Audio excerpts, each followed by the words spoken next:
everyone, welcome back to Luke's TV Talk, going over some of the most recent TV episodes I've been watching. And for this episode, I'll be looking at She-Hulk Episode 7.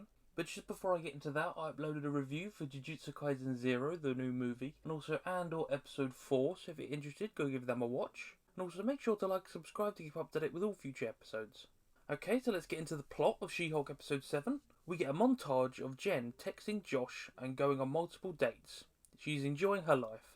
So she's been chatting with him and she's just having a nice time. She's smiling all the time and she's not having to worry about being She-Hulk or Jen. She's just having fun. Jen wakes up after spending the night together with Josh and he's gone. She spends the next 2 days anxious and constantly checking her phone. See, at this point she's getting kind of like worried, like, oh, did something happen? Did I do something wrong? Because you would think that after someone spends the night with you and then they just vanish and they don't contact you or anything. So she's very worried about what's going on. Then one day, Jen gets a call from Blonsky's parole officer that his inhibitor has malfunctioned and would like Jen to go with him. So he's basically scared of Abomination going crazy and getting mad, so just wants Jen along for a bit of insurance to make sure he doesn't act up. They meet at Blonsky's new retreat and check the inhibitor, which was actually malfunctioning.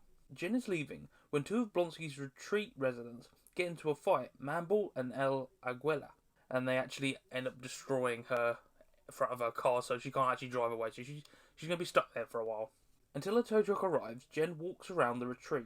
Jen is anxious because of no phone service and could miss a text from Josh. She eventually walks in on Blonsky in a therapy type meeting with multiple other residents, Manball, Alaguela, Saracen and Porcupine. They are talking about their issues when one of the group that attacked Jen for her blood, Wrecker, walks in. Jen attacks him, but Blonsky gets Jen to stop and talk it out. The meeting then revolves around Jen accepting herself and forgetting Josh for ghosting her. Everyone says goodbye to Jen as she leaves in the tow truck. So she had an okay day at this retreat. She basically got a lot off her chest because she's obviously been anxious because of the texting thing. So she's gotten that off her chest, but she's still a bit worried about everything. But at the end of the episode, we get a flashback of when Josh left her house, copying her phone and seemingly taking her blood for the person in charge of the website and the one in contact for the scientists. The one they called Hulk King. A lot of people talk about how Josh was a bit too nice, and it finally came true. He's actually kind of undercover, trying to get close to her, to get information on her, and to get her blood, so this person called Hulk King can either experiment on it, use it to turn other people into Hulks, who knows. I love Blonsky's retreat. It's a very relaxing area, full of chickens, which I thought was quite funny. They're just roaming around, and it's just a lovely place where you can go to a little sauna area, you can go to a little therapy session. It's just a relaxing place for people who are having a hard time. I also loved his little group of friends.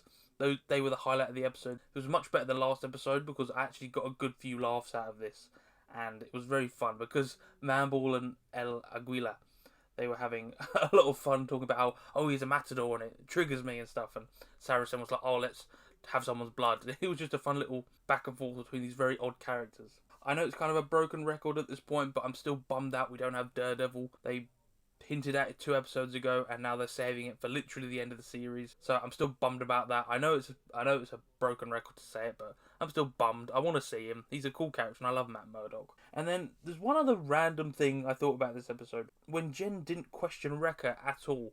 So this person attacked her, tried to take her blood, and she doesn't even ask him, who's your boss? Why did you do that?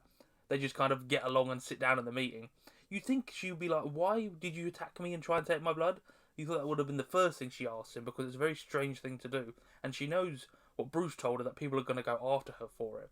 So you'd think she would question this and be like, why did you do that? But no, it was just kind of a random glossed over story point. But yeah, this was a fine episode. It was nothing special. It was better than last week, definitely. But it's not a highlight of the season, but it's not the worst point they've been at. So I can only expect it to go better from here, because we've now got Josh breaking her heart, and we've also got Daredevil to come as well. So there's 2 big plot points and strings hanging with Daredevil and whoever's the Hulk King. So I'm looking forward to whoever that turns out to be. But yeah, that's my thoughts on this episode. If you like the episode, make sure to leave a like and subscribe to keep up to date with all future episodes. And until next time, I will see you all later.